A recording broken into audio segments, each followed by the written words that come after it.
Hi, in this video I will show you how to create the Coinbase account on the laptop. So the process is pretty simple.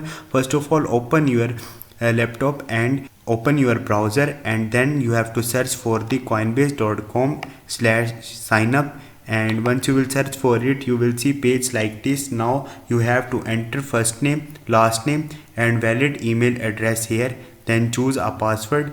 Once you will do it, remember that enter the authentic email address, because Coinbase will verify your email address by sending you a code on it. And once you will do it, you have to select this and click on the create account. And once you will do it, you have to verify your email address by entering the code the Coinbase will send you on the email. And once you will do it, you have to also enter a authentic phone number on which Coinbase will send you a code. You have to enter that code afterwards, and once you will do all this, your account will be created. Hope this video will helpful for you. See you next time. Thank you.